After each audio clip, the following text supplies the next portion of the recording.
All right.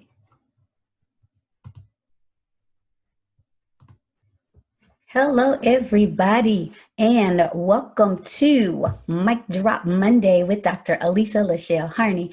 I am just too excited about tonight. I am excited about what's going to happen. So, here's what I'm going to do. I am going to give you guys an opportunity to come on and join me as you guys come on. Make sure you say hello. Make sure you tell me where you're watching from if it's the first time. And you guys know what to do. Start sharing. Before I get too excited, what I probably need to do as well is to share. I need to make sure that I'm sharing because I get way excited. And so I'm going to share.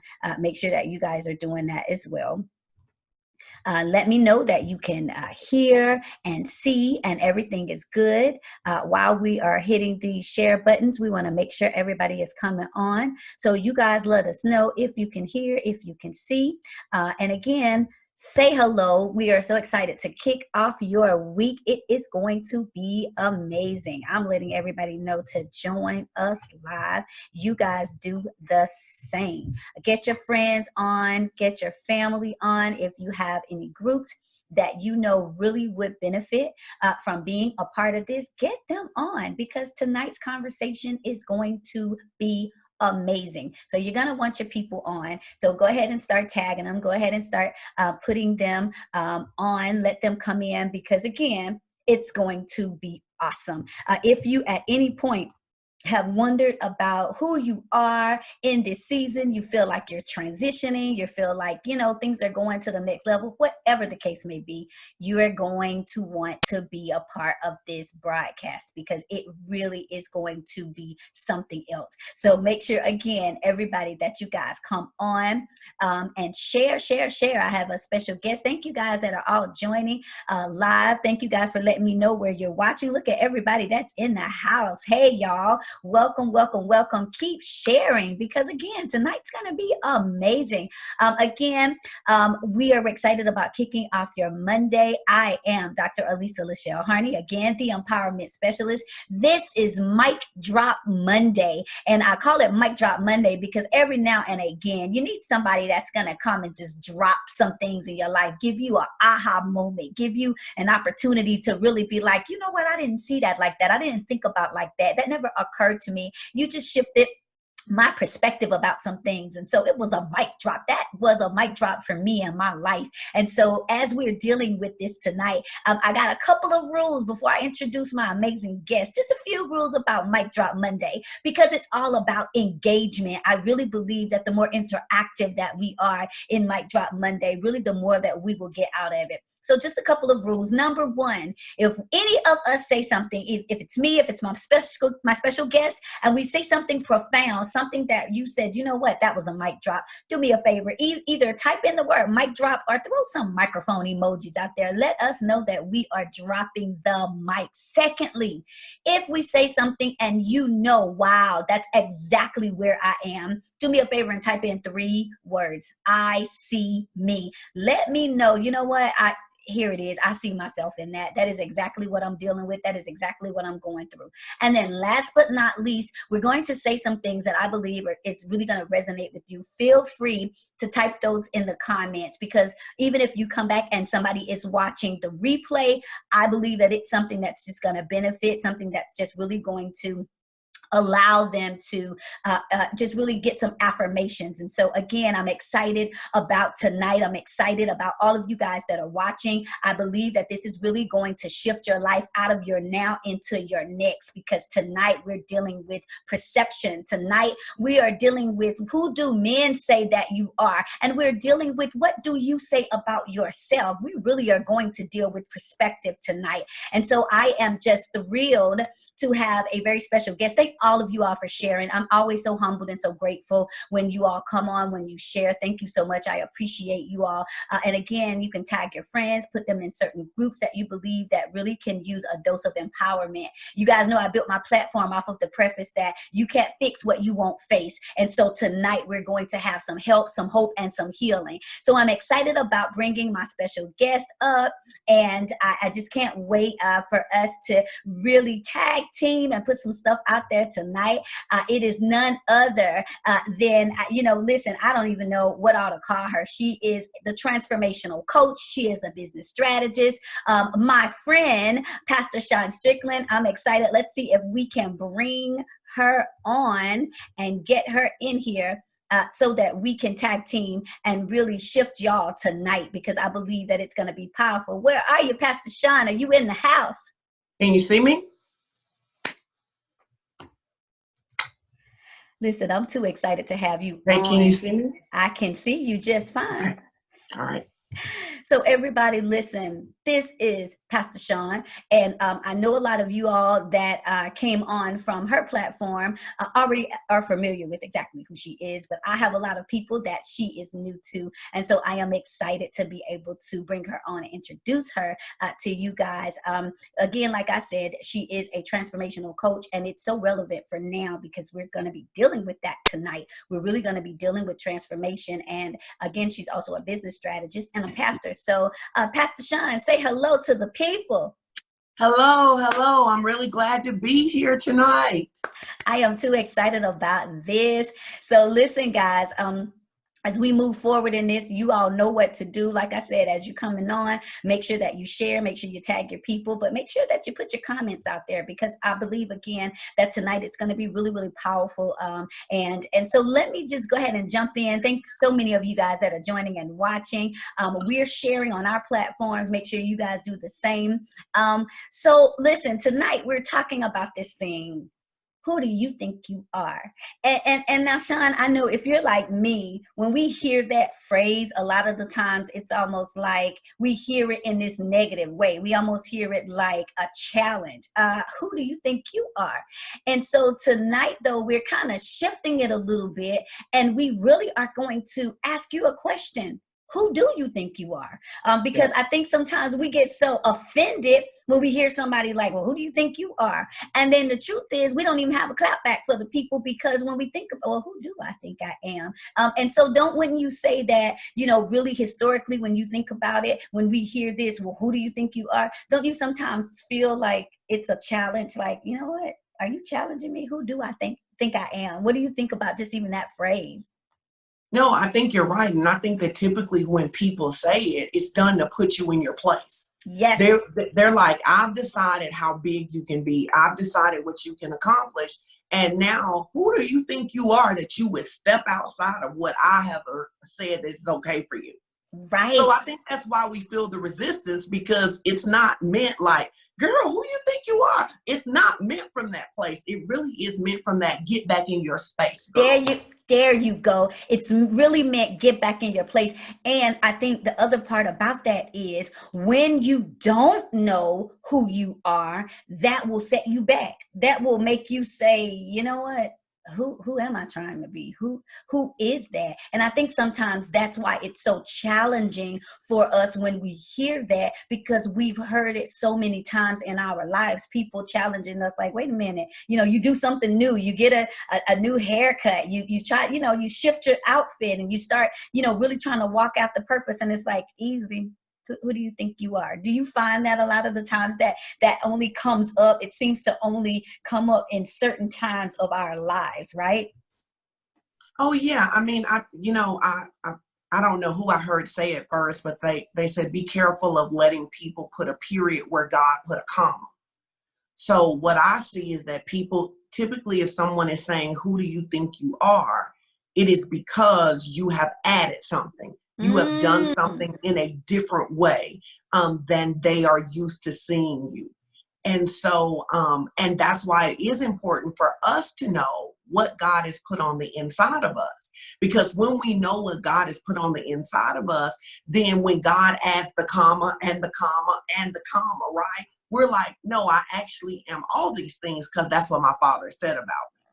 Absolutely. And it's interesting that you said, and then the comma, because I think what happens with us is because we have such a confined sense of self that we don't really recognize when it's time for us to really open up and show duality to purpose. We start being like, wait a minute, because we've heard this thing, I don't want to be too much for the people. I don't want to give them too much. I don't want people to, and we always, and I'm just going to tell you, because y'all know I'm real, I'm raw, I'm relevant. I'm always saying, who are the people? Because they've got to be the highest paid folks out here. We are concerned about the people. Well, the people. I don't want the people thinking, who is it? A club? Are we paying tithe to these people? Is it a membership fee? Who are the people? Because for some reason we put so much relevance in the people. Well, here the people are. They're gonna be talking about me. And then what I do, especially with my mentees or with the people that I'm coaching, I say, name them. Who are the people?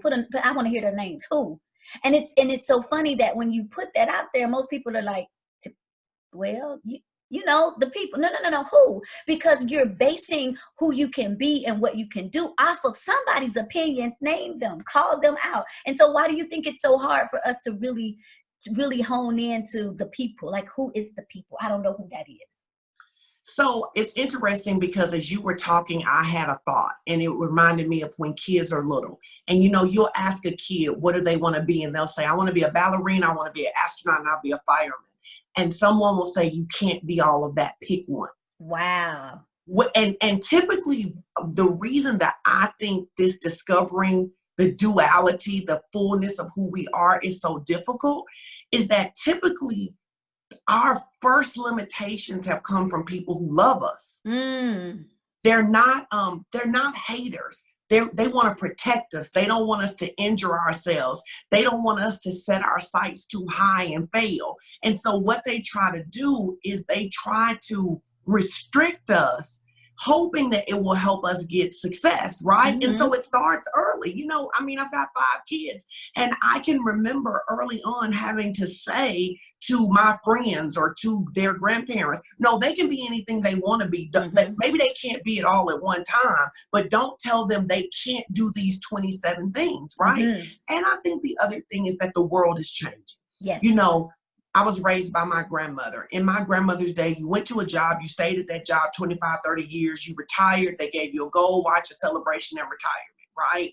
And so I think that maybe my parents, your parents, our grandparents, they are unfamiliar with the world because that was stability to go to IBM or Georgia Pacific and work there 25, 30 years, right? So the fear is that, wait a minute, if you start moving and doing too much, you're not stable. You don't really know who you are. Yes. And so I think that that's a conditioning, both by well-meaning people who love us. And what I would say is that, we all should ask ourselves and say, wait, are we the people who are putting the periods for people? Are we the people? Yes. Are we the people? So when I'm afraid that my kid won't make the team, or when I'm afraid that they can't do whatever, am I downsizing what God put in them because it's just different? And so to answer your question, I think the programming starts early. So then what happens is that by the time you're 37, 38, 39, 40, which is really when I believe women start cocooning, really. Absolutely. Yep. I'm going to transition into it. Right.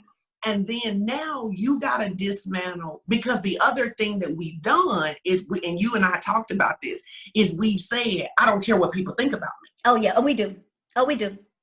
So the Bible says if you're double-minded, you're unstable in all of your ways. So on one hand, I'm saying I could be anything. I could do anything. I'm a boss diva. I'm the head, not the tail, all of that. But on the other hand, I'm saying I don't care what people think about me. And then in the third mind, I'm hearing all the stuff I don't want people to say about me.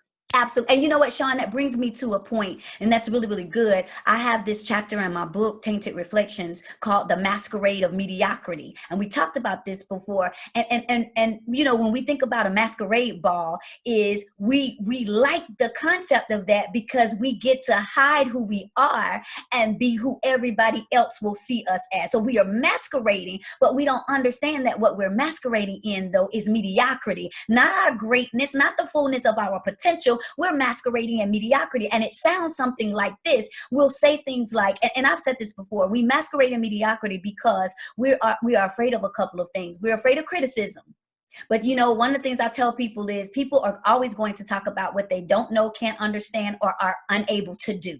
So we masquerade in mediocrity because we can't handle criticism. We know the Bible says that our gifts make room for us and it brings us before great men, but it doesn't tell us that when our gifts expose us, they also expose some of our humanity. And so now we're like, wait a minute, my gift is perfect, it works, but I'm not. And sometimes I don't work. Sometimes I'm late. Sometimes I get an attitude. Sometimes I'm a clapbacker, you know, and so our gifts will make the room, but then we can't sustain it because we're like, uh-oh, I have some issues. And so instead of, you know, really defining and refining ourselves, we'll confine ourselves, which leads us back into that cocoon. We'll say, you know what, let me masquerade. Let me just be just enough so that people won't really single me out. We're afraid of criticism, but we're also afraid of exploitation because we recognize that when we really stand in our power and when we really stand in that purpose and that even the duality of purpose, the marketplace and the ministry, people are going to want what we have, right? And then we are afraid of isolation because we know that a part of us saying, I'm going to be who I was called to be. I always say this, that for some reason, when your wholeness can eliminate somebody else's brokenness. And so a lot of the times we won't shine because we're like, I don't want to make my friends look bad. I don't want to make my family look bad. I don't really want to step out there. And there goes that cocoon again. And so we masquerade in mediocrity and we'll hide behind people when we know we can push them, we can propel them, we can promote them, we can progress them. But we would rather just say, what do you think really triggers that fear to say, I want to be shown, but I don't want to be seen, you know? And so like, I want my light to shine, but don't look at me, don't look over here. What do you think that thing is that triggers us? So let me tell you something. I think something that's probably a little different than most people talk about this. I think we're terrified to be great. Terrified. Absolutely. I say to my clients all the time, we talk about procrastination, self-sabotage. We talk about all of those things. Those are fruit to me. They are fruit. We are a people who love to look at fruit. Mm-hmm. But we are terrified to be great. Absolutely.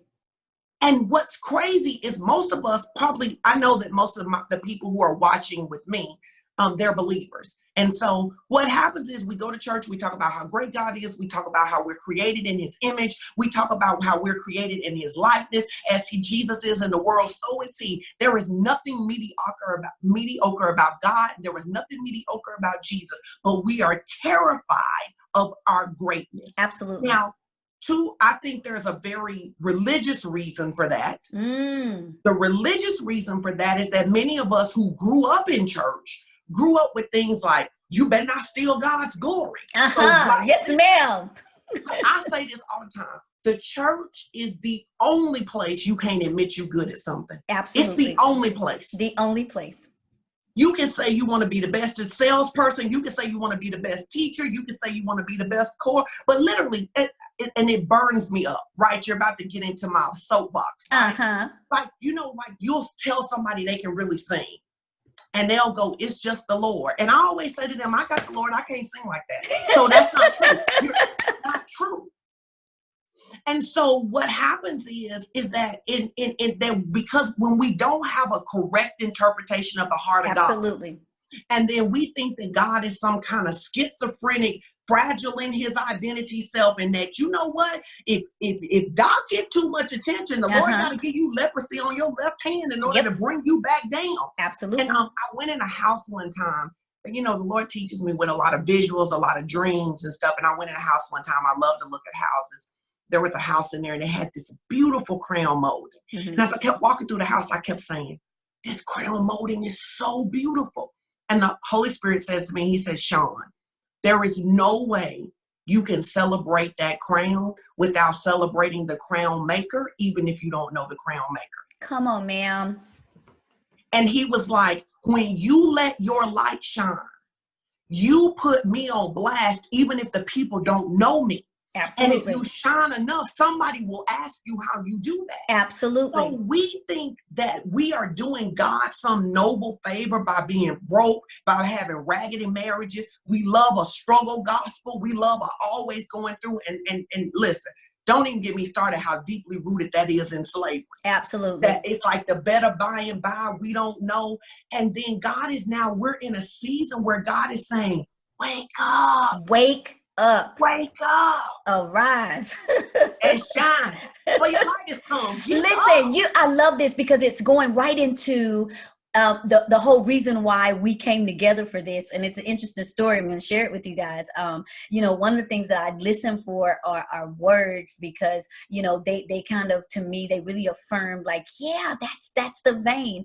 And a couple of weeks ago, maybe 2 weeks ago, I was teaching on a panel, and I was teaching entrepreneurs, aspiring entrepreneurs and entrepreneurs that, already in the game. And I was really talking about positioning and, as a marketing strategist, as a clarity strategist, really helping us get clear about our positioning, about our platform, about our packaging, about our presentation. And at the end, I said, wait a minute, let me talk about something really quick that I believe is so important for us to understand, because a lot of us are not able to discern the season that we are in. And I remember I said, some of us are in this transition, this transformation stage, but we're not really sure what it is and where it is. So what happens is we're like the caterpillar, and we hear this all of the time, but I think we've desensitized ourselves to how really relevant it is in our lives. And so we're like the caterpillar. What we're doing is we're safe on the ground. We're safe level. We're safe in a place where there's not too much friction. There's no risk of failure because I'm not flying. So we're good. And we're caterpillaring around on our gifts and on our talents and on our abilities. But I was telling them at some point, this caterpillar gets triggered on the inside of him. And he says, you know what, I need to go higher. And so he finds something to elevate himself. And I believe what happens with us, like you said, because of what we've been taught, when that thing on the inside of us starts saying, hey, it's time to go higher, it's time to elevate, we start getting shaky because we're like, wait a minute. The ground isn't as stable when you elevate. I think people don't really understand that. And so we start looking at all of our help, all of our familiarity is on the ground. We spend so much time facilitating familiarity that we're saying, you're talking about rise, you're talking about wake up, go higher.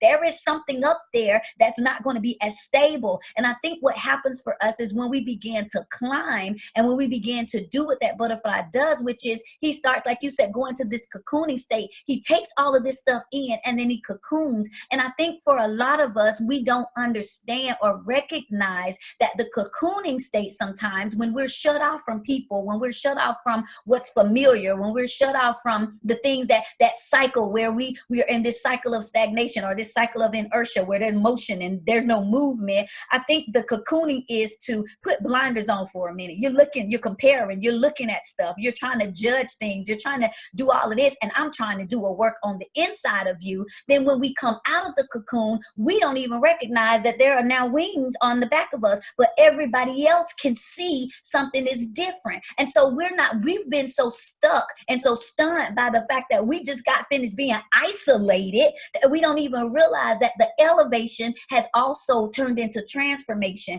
And so when I saw that you posted about the cocooning and about how you saw, and you can tell this story, this dream that you had and this vision about people coming out of the cocoon, they were seeing themselves again for the first time. And I said in my video that everybody else can see that there are wings now. The butterfly, the caterpillar doesn't realize he's shifted. He feels different, but there's no mirror. He can only judge. Now everybody else is saying, who do you think you are? What are those things now on your back? You don't look like the rest of us anymore. So now you've come out and you have no idea that you've shifted. You just know that you're different. So talk about how that whole thing really just the cocooning thing, because that's really what spoke to me, because it spoke to what I feel like is the time that we're in now, how God is just opening our eyes to see us for ourselves. Talk about your vision. So just to give a little background on it, in November 2018, so over a year ago, the Lord said to me, he said, I'm about to reintroduce my people to themselves. Hold on, say that again. The Lord said he's about to what? To reintroduce his people to themselves. My God. I'm about to reintroduce my people to myself. And he began to take me through a journey that just because life made you something doesn't mean that's who he called you. And I'll tell you this, as a transformation specialist, the most difficult thing is to get people to give up who they think they are. Come on. This, he says, if you keep holding on to your lower self, you can never have your higher self. Now, we always teach that in a denying way. You know what I'm saying? Like, if you ain't willing to give away all your money, be crucified on a cross. But literally, he's saying, if you're not willing to give up what you think you know about you, to know what I know about you, you are going to miss what I'm doing in your life. And it is particularly difficult because people will begin to, I said to my church, I said, you will accept every definition of you except the one God gave.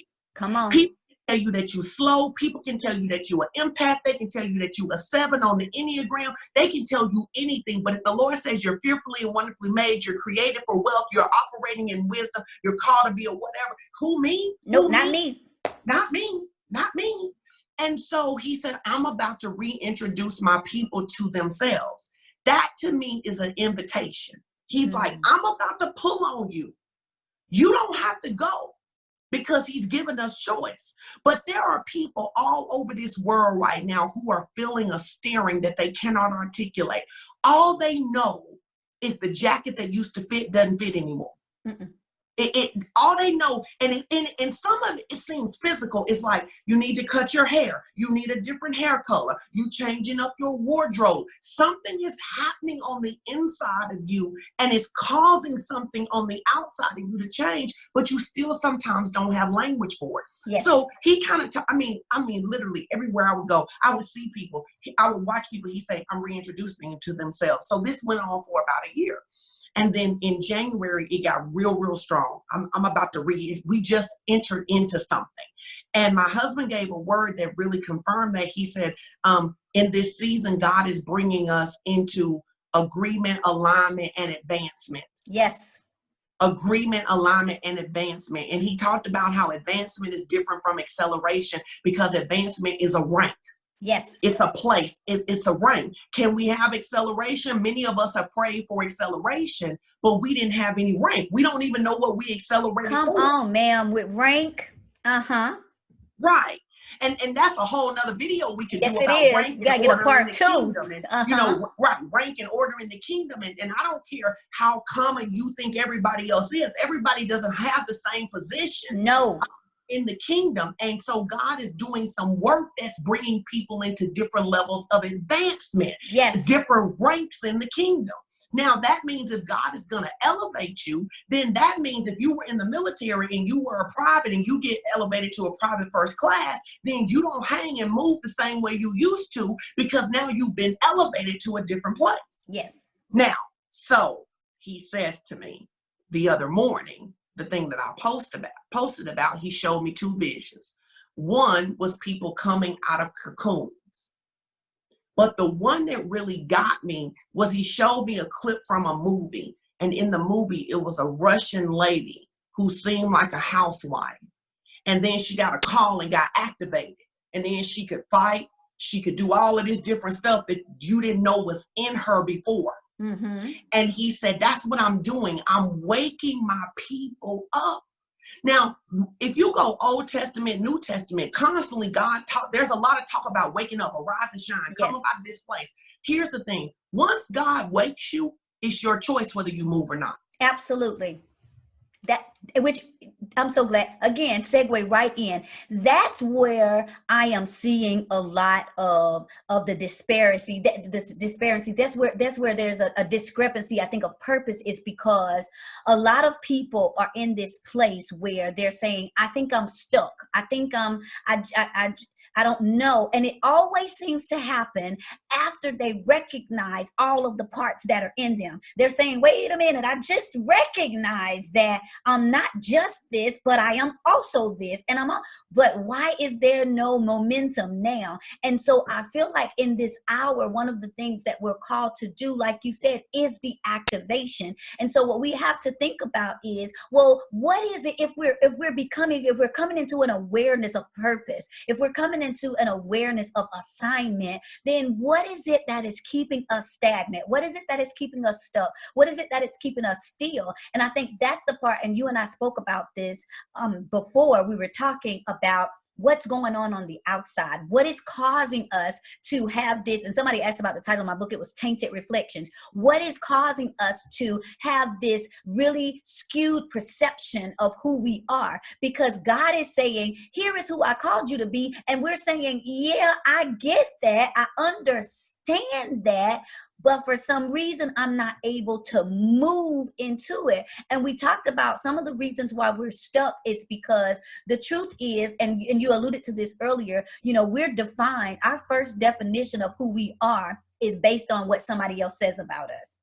The first thing we don't wake up and see that the Bible says that you were fearfully and wonderfully made and that you were good. No, the first thing that we're looking at is our mamas are prancing us in front of strangers, or we're hearing people or watching people's responses to who we are when we're not sure of it yet ourselves. And so now what I know about myself has everything to do with people's response to my presentation. And so what happens is, as we're growing, as we're developing, because again, the only mirror we have is how do people, think about it. We know whether that we become people pleasers or not, because do you smile if I do this? Wait, she didn't smile, so I better stop doing this. Let me figure out a way to make them laugh. Let me figure out a way to get you comfortable. And then we start in this whole thing of forget who I am. Let me give you what it is that will give me the right response. And so it's not until years later when we start looking at ourselves and seeing ourselves and really trying to figure that out that we run into trouble, because now there's dissonance.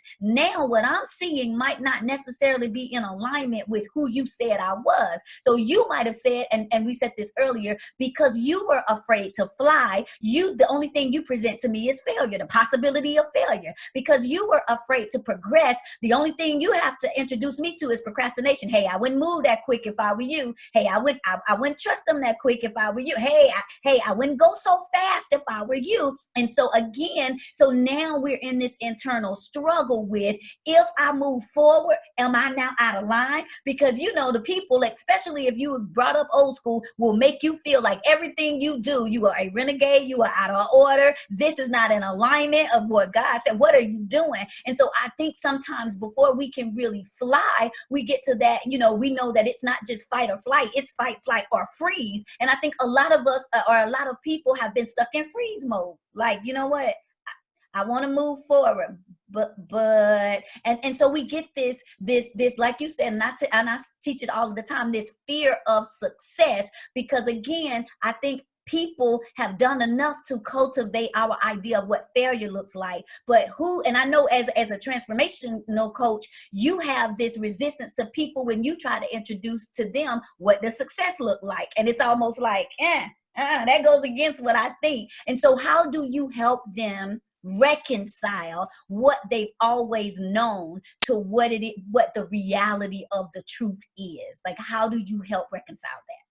Oh, that's really good. My clients are going to tell you that I asked one question: what did God say? That is the foundation coaching of all my work. What did God say? And what I would say is where most believers need to take ownership is we have sought everybody's voice but his. Come on.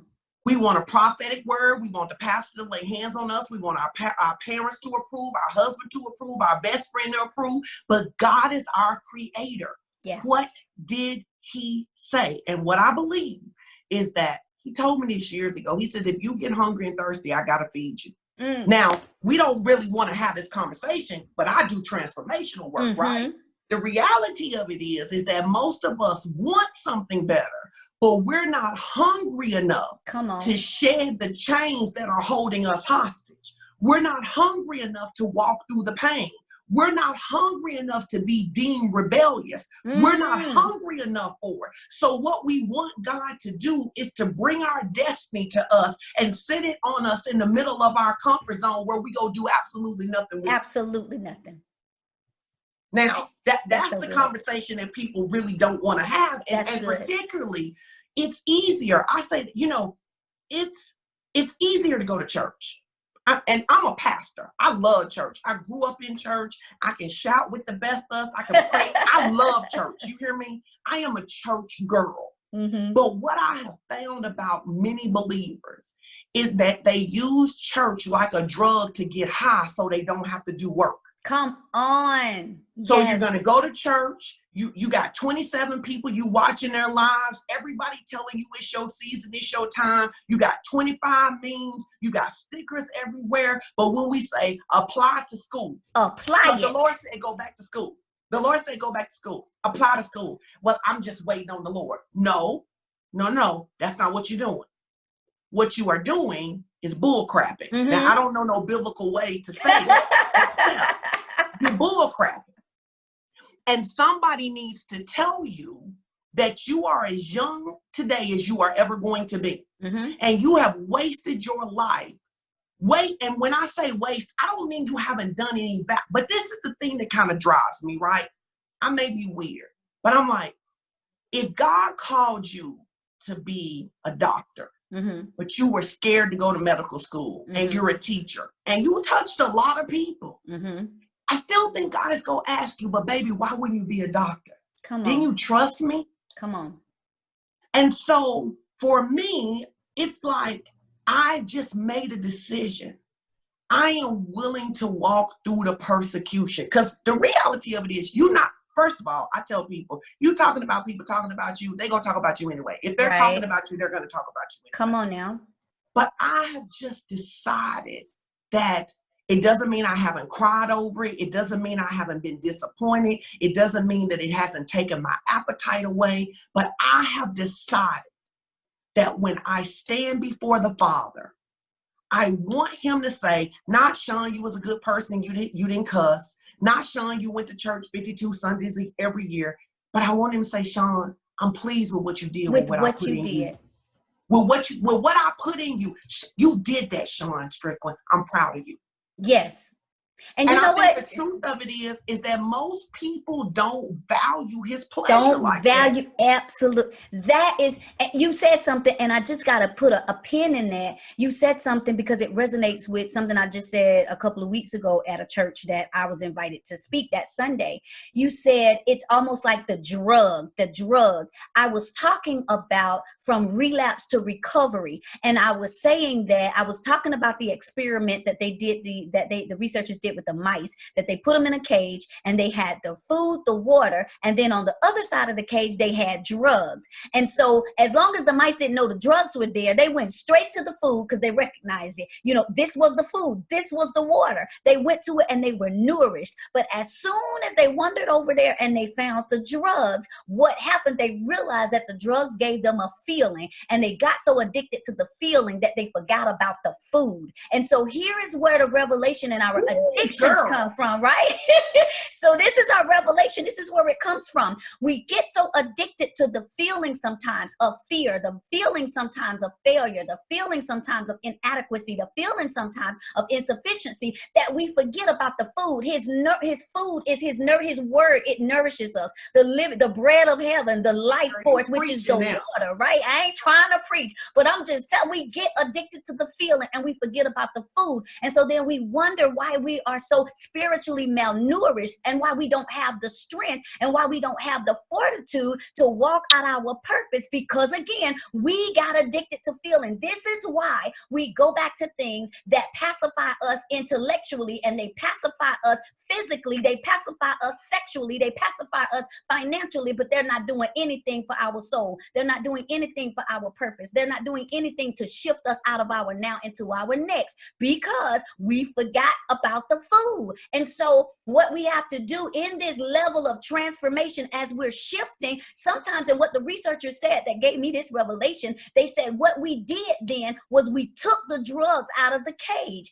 And when I tell you the mouse got an attitude, they stayed around where the place that the feeling came from, that they couldn't even realize that their physical body was perishing. See, this is what happens, and you don't got me on my soapbox. This is what happens when God shifts us and he takes folks away that we had got these unhealthy codependencies on. This is what happens when you fall out with the person who was enabling you and not empowering you. This is what happens when he takes away that crutch that you were dependent on, and you get an attitude instead of saying, you know what, there's some food over there, there's some nourishment for me. No, I'm just gonna throw a fit because the feeling is gone. And so the researchers had to say that it wasn't until the mice were at the point of perishing that they remembered that it was some food available to them. And I feel like that's how we do. We wait until we are down to our last dime, till we at the place where we almost gave up, till we at the place where we don't know how we gonna make it to the other side. And we remember, oh wait, that's Jesus. Oh wait a minute,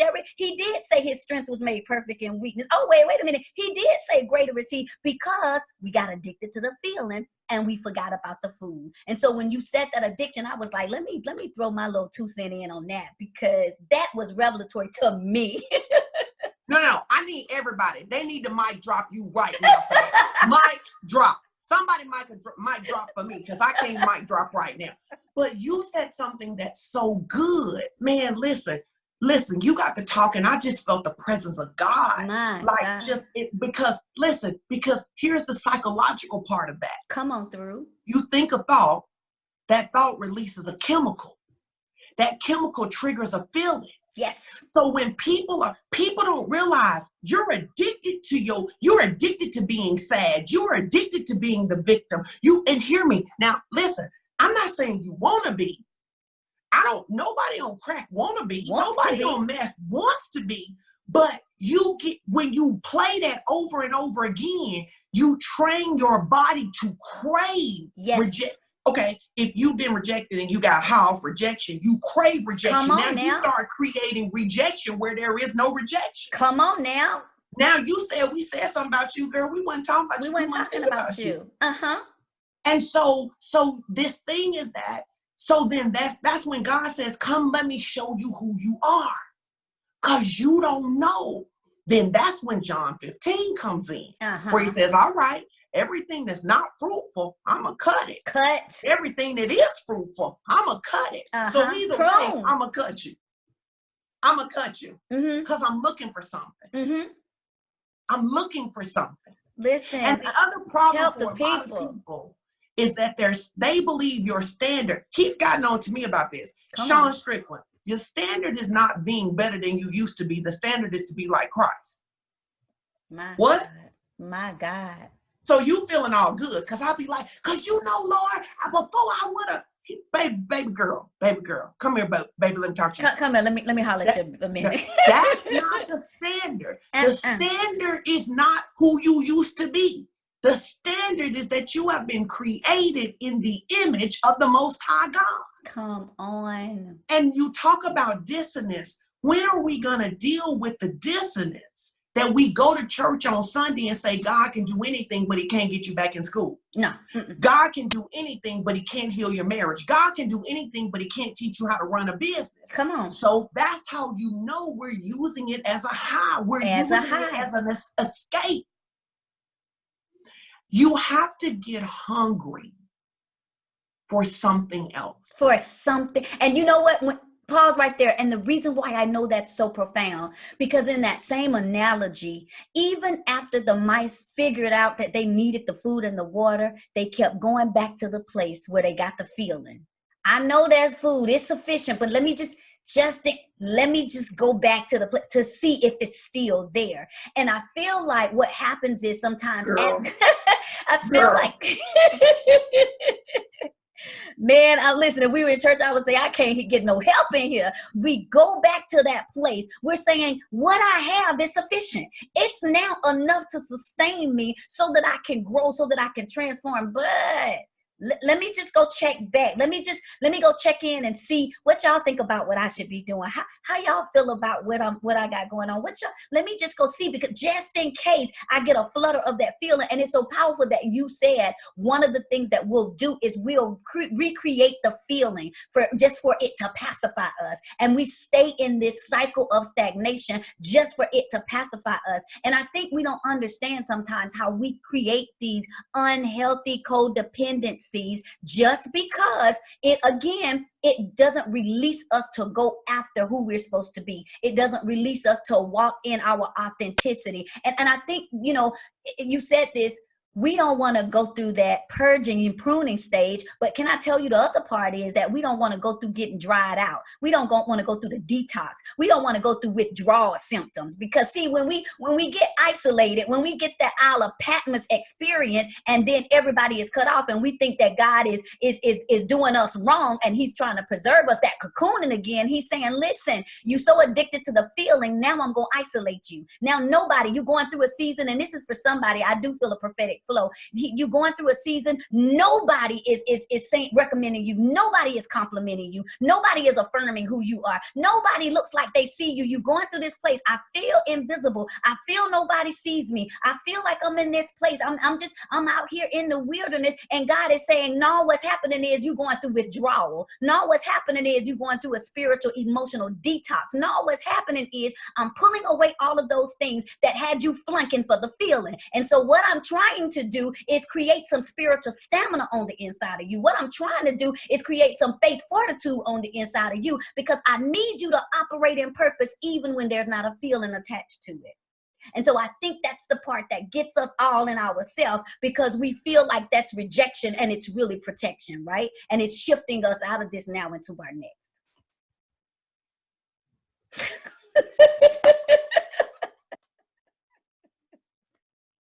Come on now, Shun. I think the thing is, what's really in my heart is that we got to grow up. And here's the other thing, people in church, we typically teach we're offending him about something. Oh, he's offended because you cut your hair. He's offended because you got on pants. But to sin means to miss the mark.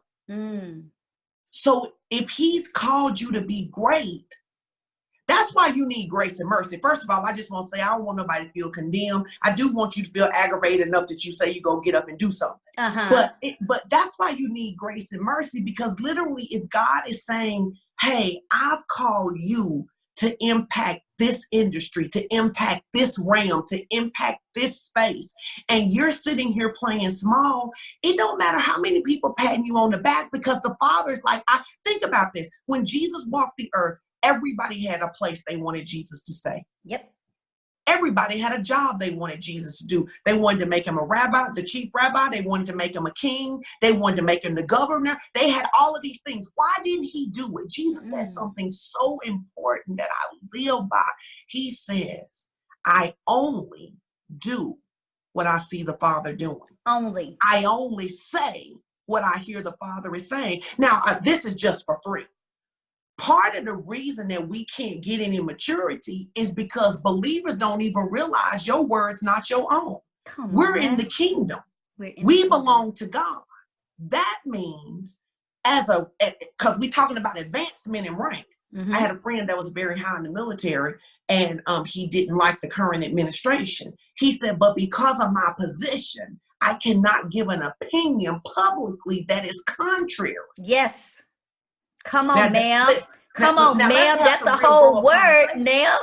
So this is a kingdom, not a democracy. Yes. That means that once God has said something, it becomes my responsibility to bring myself in alignment with what God said. That's just like when God told Abraham, your name isn't Abram anymore, it's Abraham. You are the father of many nations. It was Abraham's job to become into alignment with what God said. Yes. We think we have the right to have our own opinion. And you do have the right. He said, today I said before you life and death, choose. You can choose whatever it is you want to do. He said, if it seem evil. He said, but what you can't get is my very best with your own opinion. You better come on. Now, this is the part that we don't want to talk about no more. I'm not talking about condemnation. I'm talking about God. Isaiah 1:19. If you're willing and obedient, you'll eat the good of the land. The good of the land. And many of us go, oh, I'm obedient. I prayed every day. Oh, I don't know who this is for, but the Lord told somebody to go back to school. That is the example that has come up every time. And if you watch my other videos, it's not an example I use a lot. Whoever you are that the Lord said, go back to school. You wonder why you broke. You broke because you won't obey. He told you to go back to school. Come on. And God is a good God. He's a good daddy. I don't care if you flunked out the first time. If he told you to go back, he knows you can pass those classes. He knows you can do it. Come on now. He's not telling you stuff to set you up to fail. Yes. So whoever that is, could you please go back to school Go back already? To school. And I think that that's what we miss, that the obedience is. It's like you talked about. Can you talk about that? About when the Lord had you for 2 weeks. Follow my instructions. Do exactly what I say. Yeah. So here's the thing, and that's an amazing segue, because like you said, it's the obedience here. But here's the other thing about it, and I'm going to use this example as perfect. It's also the consciousness of him, of his will. It's also getting the consciousness of it, because the Bible says, if it seemed evil to you, then you make a decision. But the problem is, a lot of stuff don't seem evil to us. The problem is, come on now. The problem Girl, is, you done almost made me get up and run. Listen, I saw you get ready to run. I didn't know if I should run too, but I'm telling you, the problem that we miss is the Bible says, if it seemed evil to you, then make a decision. The problem is we don't have a God conscious. We have self-conscious, we have subconscious, but we don't have a God conscious. And so it doesn't seem evil, because just because we've normalized it doesn't make it normal. And so we put this thing in our minds that, well, you know, it's okay to be broke. Well, you know, it's okay to live subpar. Well, you know, it's okay to deal with people that treat me a certain kind of way. So I'm not backing up from it. I'm not going into elevation. I'm not progressing into purpose. I'm not going back to school. I'm not doing this thing, because to not do it doesn't seem evil. And so our consciousness has to be awakened. Our consciousness has to be resurrected. We have to get to a place where we stop being so self-conscious, where we stop trying to say, listen, I'm so, what do I look like? No, I need my God consciousness to come up, because my God consciousness is the only thing that is going to create dissonance from what I feel into what he's saying.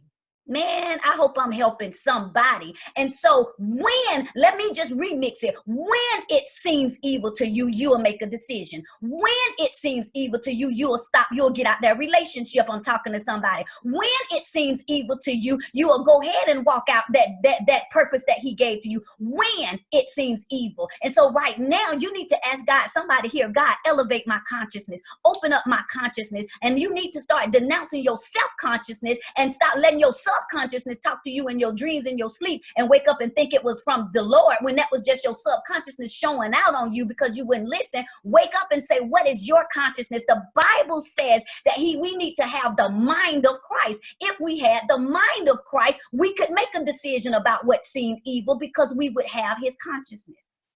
Now, I'm sorry, I had to go there left, because this is what we do. You don't preach up in here.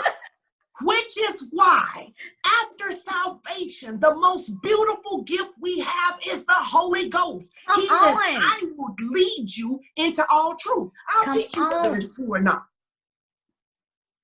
You got false identity because you let everybody define you but me. You didn't ask me who you were. You like, listen, but I love how the Lord deals with me. He checks me so good. My grandmother raised me. She my mama. Listen, I love her, whatever. And so so we were having this conversation where the Lord was really trying to break some things off of me, kind of racially, like Black women not taking care of themselves and all that different stuff. And one day we're having this conversation, and I'm talking to him about how I can't do it. It's so hard because that's what my grandmother taught me. It's like silence, like a minute. He says, that's interesting.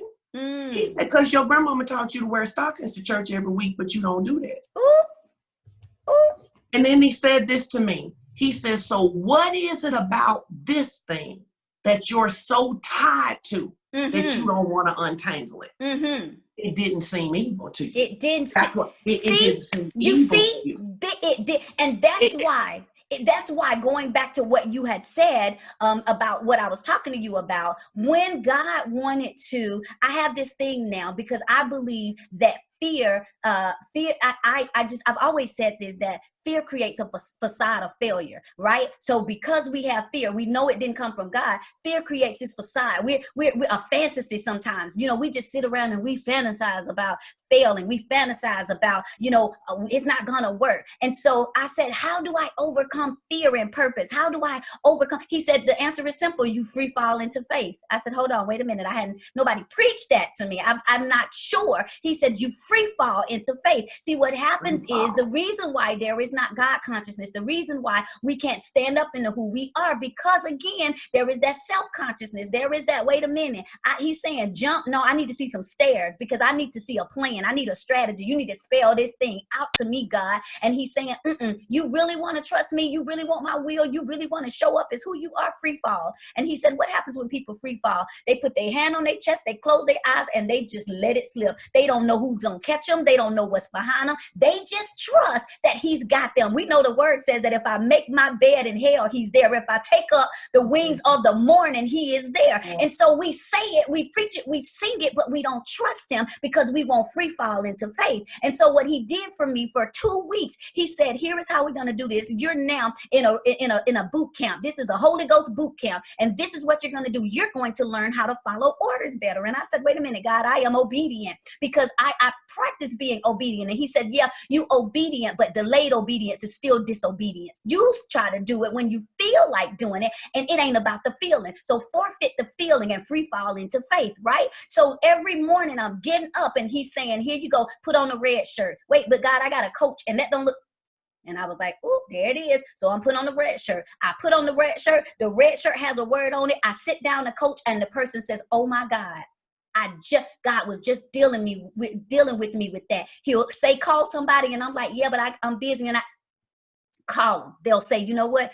I just prayed that this was going to happen. He was teaching me. He said, see, procrastination didn't seem evil to you because you had normalized that dysfunctional behavior. See, perfectionism didn't seem evil to you because you had normalized that. And said, but I said free fall. And so until you get into a practice of hearing and obeying, then there are certain things about your life that will not shift. And I was like, oh my God. And because I free fell into faith, things that started agitating him agitated me. Y'all ain't hearing what I'm saying. I used to didn't have a problem with being late because my mom was habitually late. She would say, you know what, late is my middle name. There's not a problem with late. So I didn't have the consciousness to be offended by lateness. But when I tell you, when I gathered myself and when I brought myself into alignment with the consciousness of Christ, I realized, wait a minute, that's offensive. Wait a minute, I can't do that. And so wait a minute, my nature changed when my obedience changed.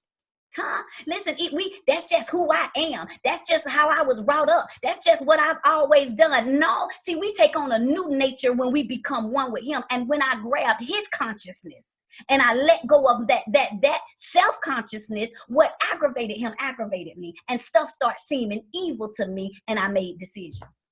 Now let me just jump in right here, because come on now. What I hear you say, my God, is that what I got aggravated by was my own stuff, not other people's stuff. You better say it. Now that's what I heard you say, because That's a lot what of I people said. think that their consciousness is what they think is God consciousness is really self-righteousness. You know what everybody else is doing wrong, but you can't manage yourself. What I heard you saying is that when the Lord put you in boot camp, he didn't give you out demerits until you start passing them out to other people. He told you to learn how to obey quickly yourself. And it's so funny because we talked about how we've had some similar experiences. Literally, that's how the Lord taught me to walk with him. Do what I tell you to do. Yes. Do what I tell you to do. Like literally, my friend was saying to me, I got an event coming up this weekend, and my friend was saying, I don't know why you're still working on your notes, because we all know when you get up there, you're just going to say what the Holy Spirit says. How did that happen for me? The Lord had spent years where he would have me write out messages. I would get up to preach and he said, that ain't what we're talking about. Yes. And then I would have to listen to him as he was teaching me. He literally, or he would give me 4 scriptures and not tell me how they go together. And I'm like, what do you want me to do with this? He would be like, get up there, open your mouth, and I will fill it. And I think the reality of it is that when you do that, and we're not saying, we like the Apostle Paul, we're not saying we haven't arrived and there's no place to grow. Oh, come on now. What I'm saying is that when you get to the point where you're willing to look like a fool for God, then some of that fear and some of the way the enemy tries to torment you, Jesus said, I have no reputation. I have no reputation. You better come on. So do you want me to? One of the craziest stories ever is that the Lord told me to get up one day and go to Walmart. Now, I live in Walmart country, so we got a lot of, right? Different from most of y'all. And so I go to this Walmart and he says, that lady right there, I want you to tell her that her custody case, I already worked it out. I don't know this lady. You want me to walk up to this? I done walked around the lady 4 times, all this stuff. You know how we do. Like, are you going to tell the lady what I said? So I say, ma'am, I know you're going to think I'm crazy. But I feel like the Lord told me to tell you something. The Lord told me to tell you that your custody case is already worked out. She just starts weeping. She says, literally, just before I came in here, I was praying. I was like, Lord, give me a sign. See, we're not willing to look crazy. Because and like Jesus did crazy stuff. So you go mix mud and spit. You go use dirt and spit to make mud. On. I mean, you're gonna break up fish that was only enough for a boy and feed 5,000. And it's because of that thing that you said that's so good to me, which is that you gotta crucify that self-consciousness. Many of us are much too concerned about our own reputation to make his name great. Absolutely. And God is looking to do some things in our life. Listen, I'm all for planning. I'm all for practicality.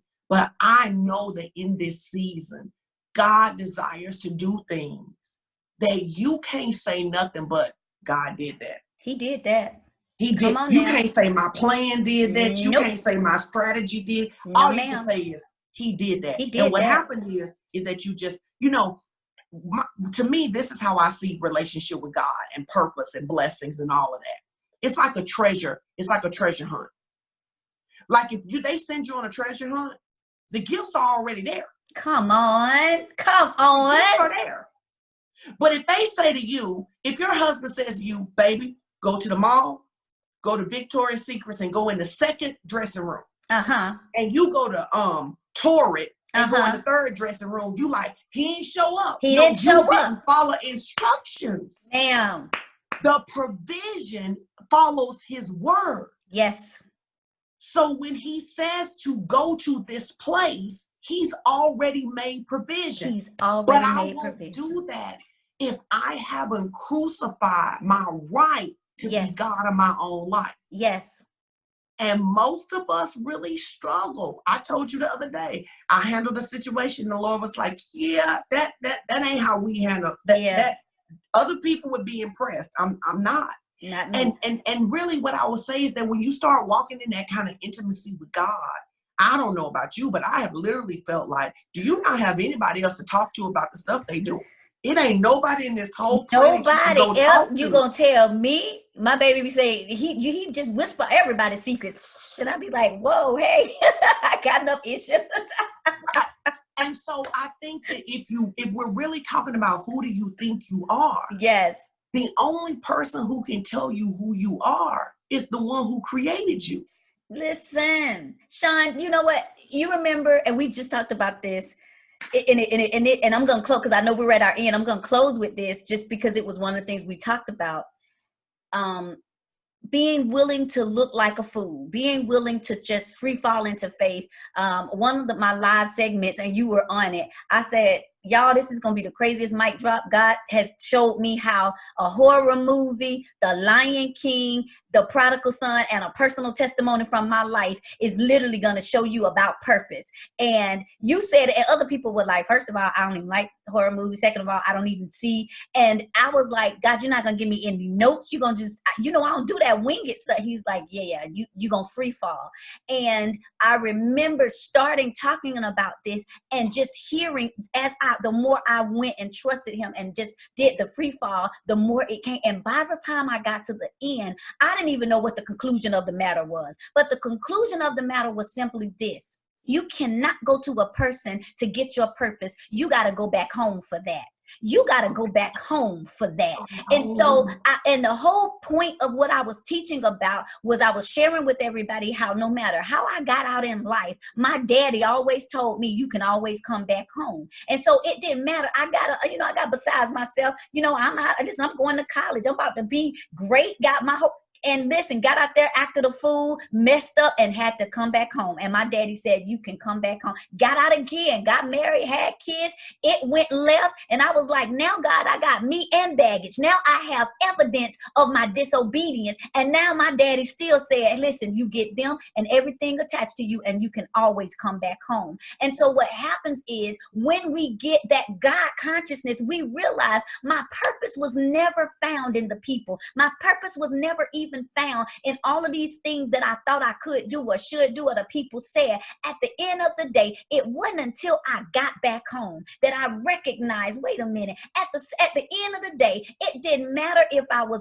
I dropped out of school, if I had kids, if I was a divorcee. When I got home, I was still my daddy's baby. When I got back in the house, he still called me daughter. And so what happens with us is we get so out of line with life. Life throws us so many wrenches and deals us so many bad hands that we think I can't be who God called me to be. But at the end of the day, he still says, hey, you can come back home. And so to somebody who is out there, listen, your identity, your purpose, your gifts, your everything about you is found in the Father's house. And so go back to your first love. Go back, dream again, hope again, free fall into faith. But you got to go back home. You can listen.